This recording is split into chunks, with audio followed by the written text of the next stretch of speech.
lo que hemos nosotros llamado las trampas que producen los errores y que pueden llevar a catástrofes en pacientes con enfermedad de Hirschsprung. La primera trampa, les voy a presentar 6 trampas, podemos presentar muchas más, pero yo creo que estas 6 primeras trampas son las más importantes. La primera trampa nosotros le hemos llamado la falsa aganglionosis o la falsa enfermedad de Hirschsprung. Cuando nosotros hablamos de pseudo Hirschsprung o hablamos de un falso Hirschsprung, es porque estamos hablando de un paciente, obviamente que no tiene la enfermedad de Hirschsprung, pero que fue llevado a la sala de operaciones para realizarle un procedimiento con el diagnóstico de enfermedad de Hirschsprung, ya sea una colostomía, que sería algo benigno, ya sea un descenso, lo cual sería catastrófico en muchos casos. Y ustedes tienen que saber que en las cirugías hoy en día en pacientes que no tienen la enfermedad de Hirschsprung y que se les hace enfermedad de Hirschsprung son muy comunes. No es nada raro, quiero decir, ver pacientes que tienen ese tipo de problemas y terminan en la sala de quirófano con un procedimiento eh, para la enfermedad. Entonces, lo primero es que el gol estándar sigue siendo la biopsia de recto.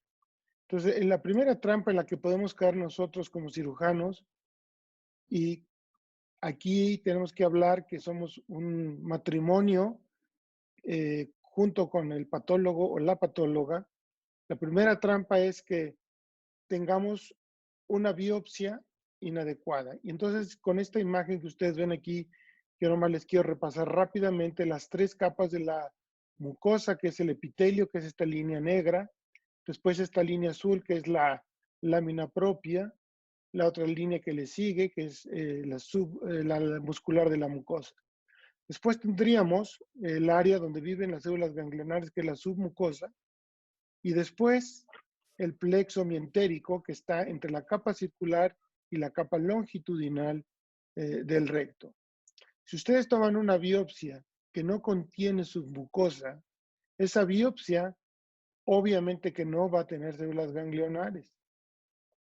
Pero si ustedes mandan la biopsia, el patólogo procesa la biopsia y esa biopsia la reporta como biopsia de recto, porque fue el nombre que ustedes enviaron, ¿verdad? Biopsia de recto a 3 centímetros de la línea del canal anal. Ok.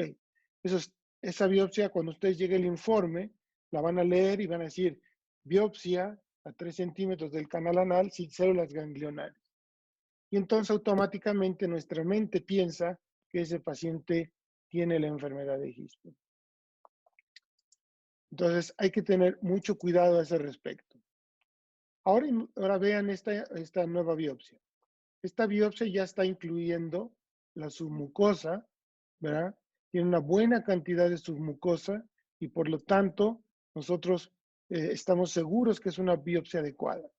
Para saber que es una biopsia adecuada, ustedes tienen que ver el color blanco de la submucosa. Es un color que contrasta con un color rojo oscuro, un café ocre de la mucosa, contra un color mucho más claro que puede llegar a ser un blanco anacarado, que es la submucosa.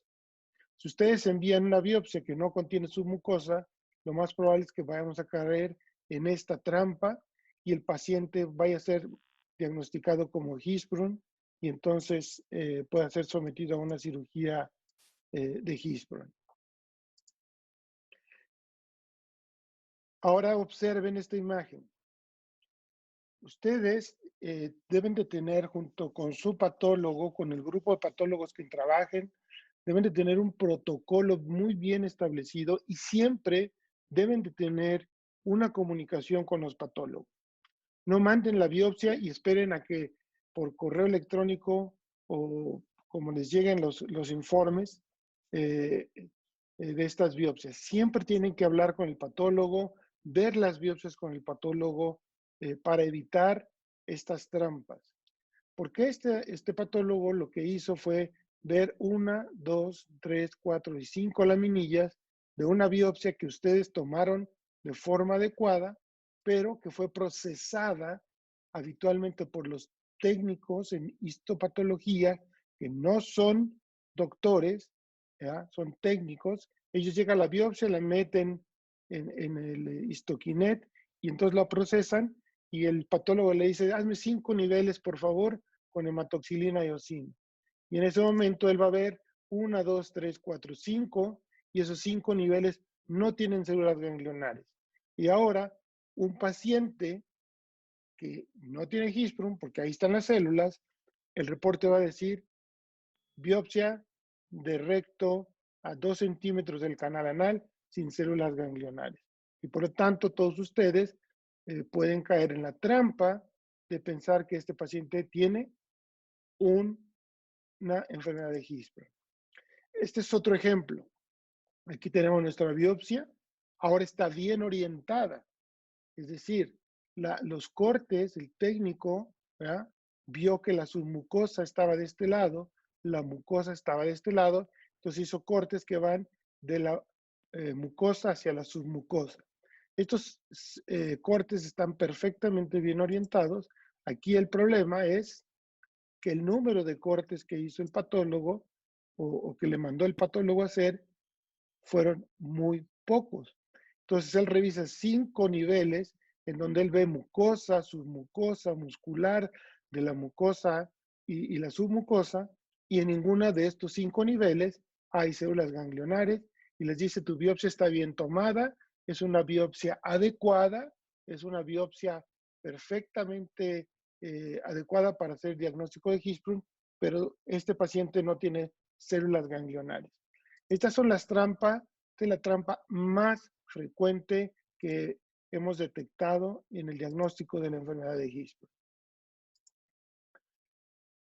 En esta misma trampa, ustedes pueden caer en una biopsia, tener un paciente con una falsa enfermedad de Hirschsprung. Si ustedes toman la biopsia de la piel, créanlo o no, de la zona que parece una mucosa, que es el anodermo, ¿verdad? Que es la transición entre la piel y la mucosa. Esto nosotros le llamamos el anodermo, que es un epitelio plano estratificado sin queratina, que es igual a la mucosa que tenemos en los labios, y tomar una biopsia del canal anal o del primer centímetro por arriba del canal anal. Toda esta zona es una zona que es normalmente agangliónica y que se considera inadecuada para el diagnóstico de esta enfermedad. Ahora, observen, ustedes no son histólogos, no son patólogos, pero observen la diferencia que hay en estas biopsias. Aquí yo les voy a mostrar un epitelio que es plano estratificado. ¿Lo ven? Aquí lo seguimos, lo seguimos, lo seguimos. Y es de una biopsia de recto. Yo le llamaría una biopsia de pseudorecto, porque en realidad la mucosa del recto debe de tener glándulas que produzcan moco. Entonces, esta es la biopsia 1, esta es la biopsia 2. Seguimos viendo un poco de epitelio del anodermo, es plano estratificado, y empiezan a aparecer aquí estas glándulas, ¿verdad? Que son las glándulas ya del canal anal. Entonces, aquí el patólogo no va a encontrar células ganglionares. Entonces, esto se reporta como una biopsia sin células ganglionares a 1 y a 2 centímetros del canal anal, porque estas biopsias fueron tomadas a ciegas. Entonces, ¿cuál es un plan de seguridad? El plan de seguridad que ustedes pueden tener o que deben de desarrollar para no caer en estas trampas es, una vez que tienen una biopsia de recto, no de canal anal, no de la piel, esta biopsia de recto tiene que ser enviada a el laboratorio de patología y ustedes con el patólogo tienen que considerar que tenga que ser 50 a 60 niveles, bien orientados y teñidos con hematoxilina y eosina. Por un lado, tienen que ver que tenga epitelio rectal. Si no hay células ganglionares y además tiene hipertrofia de troncos nerviosos, este paciente tiene enfermedad de Hirschsprung. Por el otro lado, si la biopsia tiene un epitelio rectal y hay células ganglionares, el problema se acabó. Este paciente no tiene enfermedad de Hirschsprung. Hoy en día existe una serie de técnicas que ayudan, auxilian a los patólogos para entender un poco más la enfermedad de Hirschsprung. Digamos que es la llave de seguridad para confirmar que es la enfermedad de Hirschsprung. Esas técnicas de histoquímica o de inmunistoquímica son muy importantes que ustedes las conozcan para entender qué es lo que está pasando. Les voy a presentar lo siguiente.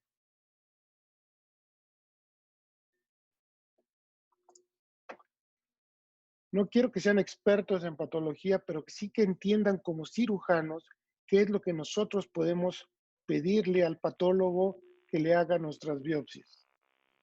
Por un lado, existen dos tipos de estudios que se llaman de histoquímica. Uno es la inmunohistoquímica, que se hace en tejido de parafina, y otro es la histoquímica enzimática, que se hace en tejido fresco congelado. La inmunohistoquímica en parafina se puede realizar una tinción de calretinina o una tinción que se llama transportador de colina. Si ustedes logran hacer eso, van a poder ayudarle a sus patólogos, o los patólogos pueden ayudarles a ustedes a entender más y reafirmar que el paciente realmente tiene la enfermedad de Hirschsprung. Paso a explicar qué es cada una de ellas. La calretinina es una proteína que va a pegarse, adherirse a prolongaciones de las neuronas que viven en la lámina propia, es decir, en la mucosa. Esas prolongaciones vienen de un subtipo de células ganglionares que viven abajo de la mucosa, es decir, en la submucosa. Esas prolongaciones van a irse a adherir a la lámina propia. Y es muy importante porque todos nosotros que no tenemos la enfermedad de Hirschsprung tenemos esas prolongaciones. Entonces, esa calretinina, si es observada en una de las biopsias, podemos decir que ese paciente tiene células ganglionares en la submucosa y que no tiene enfermedad de Hirschsprung. La acetilcolinesterasa es una tinción de histoquímica enzimática que es muy cualitativa, es decir, necesitamos nosotros ver o comparar con un control positivo y un control negativo. Y entonces nuestro problema es decir si tiene mucha acetilcolinesterasa o tiene poca acetilcolinesterasa. Es muy caprichosa y no en todos los laboratorios se hace.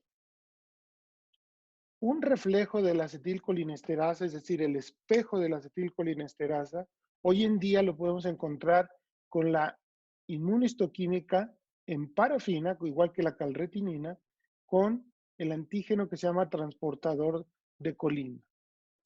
Ese transportador de colina va a regular la captura de la colina en las terminaciones nerviosas de los nervios extrínsecos, que son anormales y que un poco más adelante yo les voy a enseñar de en qué consiste.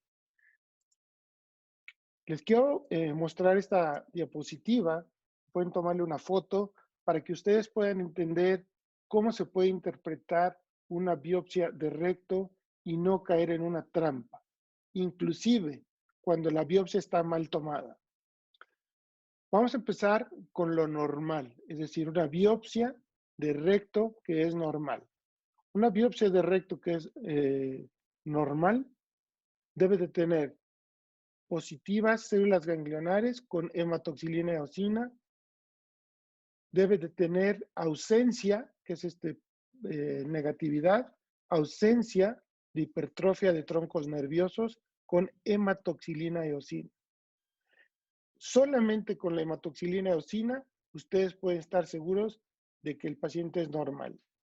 Ahora, si además alguien le quiere hacer inmunohistoquímica, pues la calretinina va a ser positiva porque esa inervación intrínseca que va a estar en la lámina propia se va a observar con esta tinción.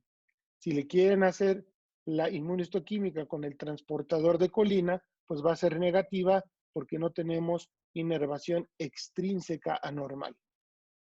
Ahora pasemos al Hisprum convencional. Si su patólogo con hematoxilina eosina no ve células ganglionares, pero sí ve con hematoxilina eosina hipertrofia de troncos nerviosos, ustedes pueden estar seguros de que su paciente tiene enfermedad de Hisprum. Pero si el patólogo además quiere hacer unas pruebas confirmatorias, pueden utilizar en parafina la inmunohistoquímica con calretinina, que esa va a ser negativa, porque al no ver células ganglionares, no va a haber esas ramificaciones, esas prolongaciones neuronales, ¿verdad?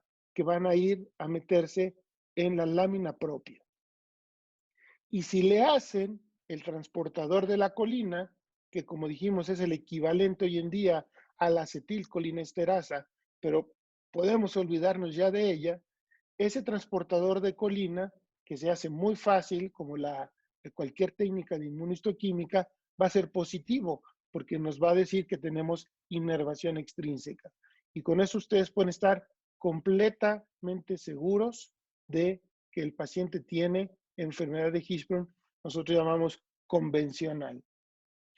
Ahora vamos al a la tercera fila.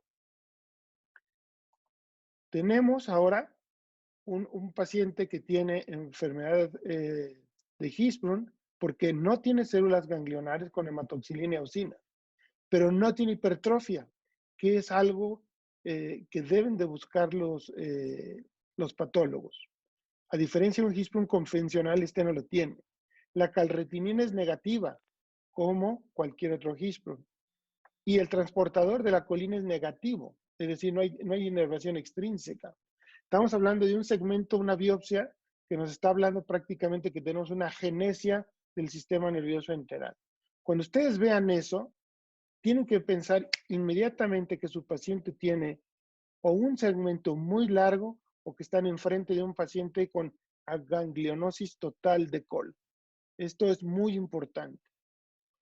Y por último, si ustedes en la biopsia que mandaron a 3 centímetros del canal anal, el patólogo no ve células ganglionares con HY, pero sí ve hipertrofia de troncos.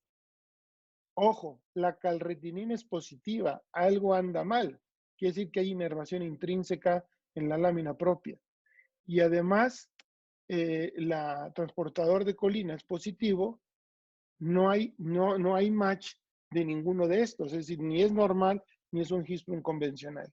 Esto es típico de un paciente que le tomaron una biopsia muy baja y si ustedes siguen con la sospecha clínica, tienen que repetir la biopsia. Esa biopsia es inadecuada.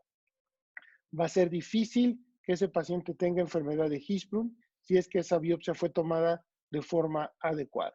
Entonces, este es un plan de seguridad para no caer en la trampa de diagnosticar pacientes con enfermedad de Hirschsprung y entonces en ese momento decir que vamos a operar un Hirschsprung, pero en realidad es un pseudo Hirschsprung.